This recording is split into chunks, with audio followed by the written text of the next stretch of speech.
Happy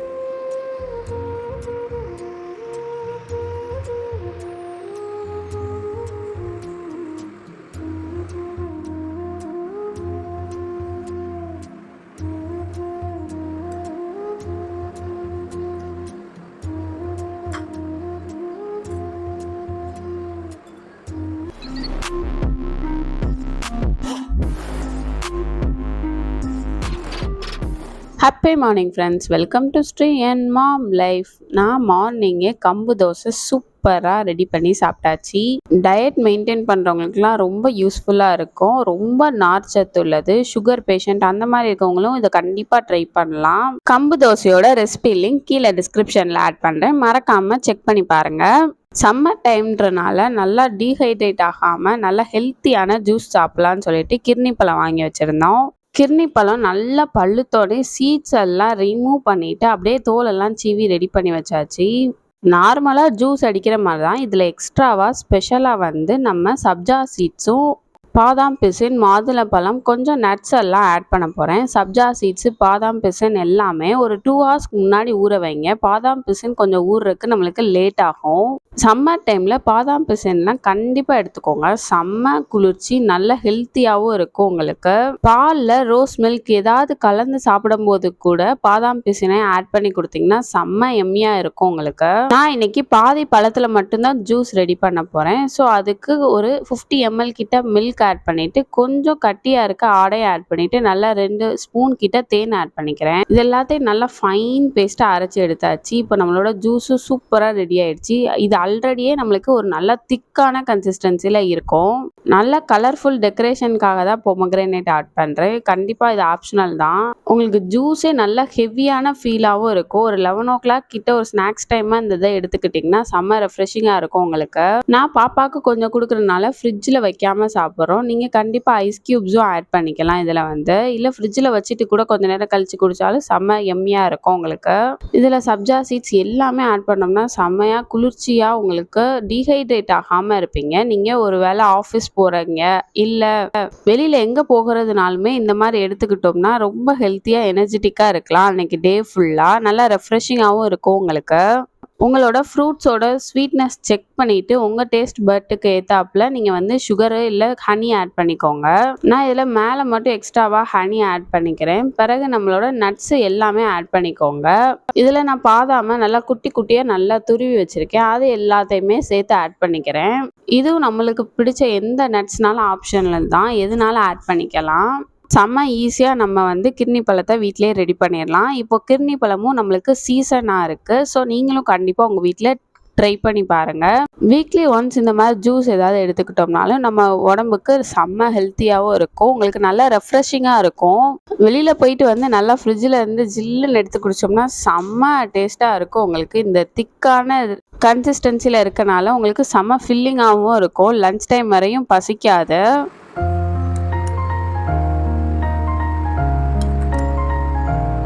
juice எல்லாம் குடித்து நல்லா எனர்ஜெட்டிக்காக ரெடி ஆயாச்சு. இனிமேல் மட்டன் குக் பண்ண போகிறேன்.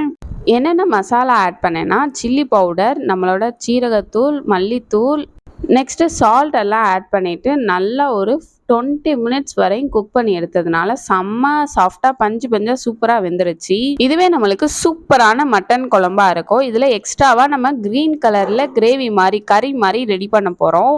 6 சின்ன வெங்காயத்தை நல்லா பொடி பொடியாக நறுக்கி வச்சுக்கோங்க. 3 பச்சை மிளகாவும் பிறகு ஒரே ஒரு தக்காளி, நம்மளுக்கு நல்லா ஒரு கை அளவு புதினாவும் மல்லிச்செடியும் எடுத்து வச்சுக்கோங்க. இது எல்லாத்தையும் நம்ம நல்லா ஃபைன் பேஸ்ட்டாக அரைச்சி எடுக்கும் போது தான் நம்மளுக்கு நல்லா க்ரீன் கலரில் கறி வந்து ரெடி ஆகும். நம்ம பார்பிக்யூவில் சாப்பிடும்போது க்ரீன் கலரில் சிக்கன் சாப்பிட்ற மாதிரி தான் இதுவும் இருக்கும். செம்ம ஃப்ளேவரிங்காக இருக்கும் உங்களுக்கு. இஞ்சி பூண்டு பேஸ்ட் உங்ககிட்ட தனியாக இல்லைன்னா இப்போது புதினா, மல்லிச்செடி, பச்சை மிளகாவை சேர்த்து அரைக்கும் போது இஞ்சி பூண்டையும் சேர்த்து அரைச்சிருங்க. புதினா மல்லிச்செடியோட ஃப்ளேவரில் நம்மளுக்கு செம்ம ஸ்பைசியாகவும் இருக்கும் நம்மளோட மட்டன் வந்து. இதை நல்லா ஃபைன் பேஸ்ட்டாக அரைச்சி எடுத்துட வேண்டியதான். இப்போ நம்மளோட ஃபைன் பேஸ்ட்டாக அரைச்சி செமையாக ரெடி ஆகிடுச்சு. கொஞ்சோண்டு மட்டும் தண்ணி ஆட் பண்ணி நல்லா அரைச்சி எடுத்தாச்சு. இனிமேல் நம்ம கிரேவி ரெடி பண்ணிட வேண்டியதான். இது வந்து நல்ல திக்கான சுக்கா கன்சிஸ்டன்சியில் சூப்பராக இருக்கும். உங்களுக்கு ரைஸ் இல்லை சப்பாத்தி இல்லை இட்லி தோசை கூட வச்சு சாப்பிட கூட செம்ம பர்ஃபெக்டாக இருக்கும். ஒரு டிஷ் மட்டும் நீங்கள் ரெடி பண்ணி வச்சாலே போதும். ஃபஸ்ட்டு கடாயில் நல்லா ஆயில் ஆட் பண்ணிக்கோங்க. நான் ஆயில் வந்து நல்லெண்ணெய் ஆட் பண்ணிக்கிறேன். அதுக்கப்புறம் ஆயில் நல்லா ஹீட் ஆன உடனே நம்மளோட ஆனியன்ஸ் ஆட் பண்ணிக்கோங்க. ரொம்ப வதங்கணும்னு அவசியம் இல்லை. நெக்ஸ்ட் நான் நம்ம வீட்டிலே ரெடி பண்ணி வச்சுருந்த ஹோம்மேட் பிரியாணி மசாலா ஆட் பண்ணிக்கிறேன். இதில் வந்து கிராம்பு, ஏலக்காய், பிரியாணி இலை, பெருஞ்சீரகம் இந்த மாதிரி நிறைய ஸ்பைசஸ் ஆட் பண்ணி சூப்பராக ரெடி பண்ணி வச்சுருப்பேன். இந்த பிரியாணி மசாலாவை ஆட் பண்ணும்போது இன்னும் சூப்பரான ஃப்ளேவர்ஸ் கொடுக்கும் நம்மளுக்கு. இந்த டைமில் இஞ்சி பூண்டு பேஸ்ட்டும் நம்மளோட தக்காளியையும் ஆட் பண்ணிக்கோங்க. வெளியில் கடையில் வாங்குகிற பிரியாணி மசாலாவை கூட ஆட் பண்ணிக்கோங்க. செம்ம ஸ்பைஸியாக சூப்பராக இருக்கும் உங்களுக்கு ஃப்ளேவர்ஸ் வந்து.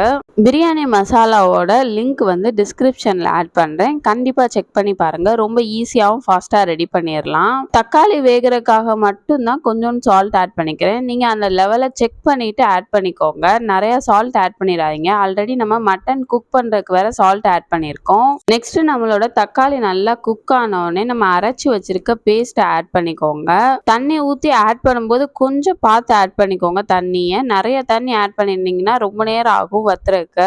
நம்மளுக்கு மட்டன் குக்காகி ரெடியாக இருக்கிறதுலையுமே நம்மளுக்கு தண்ணி வேற நிறையா தான் இருக்கும். மசாலா கிரேவியாக வரணும்னா நல்லா திக்கான கன்சிஸ்டன்சியாக வரணும்னா கொஞ்சம் கம்மியாகவே தண்ணி ஆட் பண்ணி குக் பண்ணுங்க. நம்ம பச்சை மிளகா, நம்மளோட புதினா, மல்லிச்செடியே வந்து கிரீன் சட்னி மாதிரி நல்லா டார்க் கிரீனாக ஆயிடுச்சு நம்மளுக்கு. இனிமேல் நம்ம குக் பண்ணி வச்சிருக்க மட்டனை இதில் ஆட் பண்ணி ரெடி பண்ணிட வேண்டியதான். ரொம்ப லாங் ப்ராசஸ் கிடையாது. ஏன்னா மட்டன் ஆல்ரெடி நம்ம 20 மினிட்ஸ் கிட்ட குக் பண்ணி ரெடி பண்ணி தான் வச்சுருக்கோம். இந்த க்ரீன் கிரேவியில் பாப்பாவுக்கு கொஞ்சம் ஸ்பைசினஸ் கூட இருக்குன்றதுக்காக இந்த பிளெயின் குழம்புலேருந்து பாப்பாவுக்கு மட்டும் ஒரு கிண்ணம் தனியாக எடுத்து வச்சாச்சு. இப்போ நம்ம மட்டன் அந்த குழம்பு எல்லாத்தையும் சேர்த்து ஆட் பண்ணியாச்சு. நம்மளோட கிரேவி வந்து இப்போ நல்லா கொதிச்சு கொஞ்சம் வத்துனாலே போதும். இப்போ சூப்பராக நம்மளோட க்ரீன் கலரில் இருக்க கிரேவி ரெடி ஆயிரும். Mutton gravy. இந்த திக்கான கிரேவி வந்து நம்மளுக்கு சப்பாத்திக்கு சைட் டிஷ்ஷாக சூப்பராக இருக்கும். அது மட்டும் இல்லாமல் நம்ம இதில் கறி தோசை கூட ரெடி பண்ணலாம். ஏன்னா நம்ம நல்லா திக்கான கிரேவியாக இருக்கும்போது நம்ம தோசை மாவில் முட்டை, கறி இந்த இதெல்லாம் ஆட் பண்ணும்போது செம்ம ஸ்பைஸியாக சூப்பராக இருக்கும். ஒரு கறி தோசைக்கு ஒரு 2 ஸ்பூன் கிட்ட நம்மளுக்கு குழம்பும் கறியும் சேர்த்து எடுத்து வச்சாலே போதும் நம்மளுக்கு. நீங்களும் இந்த மாதிரி உங்கள் வீட்டில் கண்டிப்பாக ட்ரை பண்ணி பாருங்கள். செம்ம ஃப்ளேவர்ஸாக இருக்கும் உங்களுக்கு. நல்லா நம்மளோட குழம்பு வந்து ஆயில் தனியாக பிரிஞ்சு வந்துகிட்டே இருக்குது. இப்போ நம்மளுக்கு நல்லா திக்கான கன்சிஸ்டன்சிலையும் கன்வெர்ட் ஆகிடுச்சு. நம்ம மட்டன் குக்காக இருந்தாலுமே நம்மளுக்கு உள்ள ஃப்ளேவர்ஸ் எசன்ஸ் வரையும் சூப்பராக இறங்கிருச்சு. நம்மளோட மட்டன் வந்து சூப்பராக ரெடி ஆகிடுச்சு. நல்லா திக்கான கிரேவியாக. இப்போ நம்மளோட ஸ்டவ் ஆஃப் பண்ணிவிட்டு நம்ம மல்லிச்செடியை நல்லா குட்டி குட்டியாக நறுக்கி ஆட் பண்ணிக்கோங்க. என்னோட கிச்சன் சிசர்ஸை யூஸ் பண்ணியே நான் வந்து நல்லா பொடி பொடியாக நறுக்கி ஆட் பண்ணிக்கிட்டேன் நம்மளோட மல்லிச்செடியை. இந்த மாதிரி நம்ம ஆட் பண்ணும்போது ஃபைனல் ஸ்டேஜில் இன்னும் எக்ஸ்ட்ரா ஃப்ளேவர்ஸ் கொடுக்கும். நம்மளோட கிரேவி வந்து கிரீன் கலர் மட்டன் சுக்கா சூப்பராக நம்மளுக்கு ரெடி ஆகிடுச்சு. செம்ம டெம்டிங்காக சூப்பராக ரெடி ஆகிடுச்சு நம்மளோட கிரேவி. நீங்களும் இதை உங்கள் வீட்டில் கண்டிப்பாக ட்ரை பண்ணி பாருங்கள். நம்மளோட மட்டன் கிரேவி மட்டுமே போதும், சூப்பராக இருக்கும் நம்மளோட ரைஸ்க்கு. இப்போது நான் வந்து தயிரை வந்து நல்லா மோராக கடைஞ்சி எடுக்க போகிறேன்.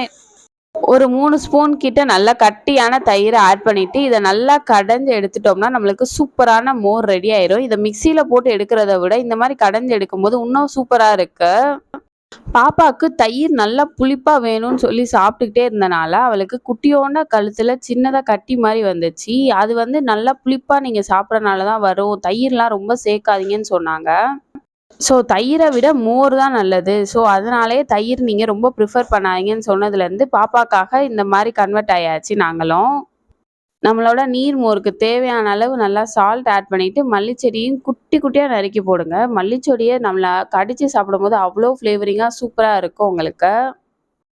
அதே மாதிரி கருவேப்பிலையும் நான் நல்லா பொடி பொடியாக நறுக்கி போட்டுருவேன். இல்லைன்னா எல்லாரும் எடுத்து வைக்கிற மாதிரி நானுமே எடுத்து வச்சிருவேன். ஸோ அதனால் எல்லாத்தையும் பொடி பொடியாக நறுக்கிட்டோம்னா சூப்பராக ரெடி ஆகிடும். சம்மர் சீசனில் கண்டிப்பாக மோர் எடுத்துக்கணும். தயிர் வந்து ரொம்ப அவாய்ட் பண்ணுங்க அப்படின்னு சொல்லியிருக்காங்க பாப்பாவோட டாக்டர் வந்து. ஸோ எங்கள் வீட்டில் இன்றைக்கி லன்ச் வந்து சூப்பரான மட்டன் கிரேவியும், இதில் வந்து ஸ்பைசினஸும் ரொம்ப இருக்காது. 3 பச்சை மிளகாவும் ஒரே ஒரு ஸ்பூன் தான் சில்லி பவுடர் ஆட் பண்ணியிருந்தனால சூடாக அப்படியே நம்ம வந்து சாப்பிட ஆரம்பிச்சாச்சு. செம்மையாக இருந்துச்சு.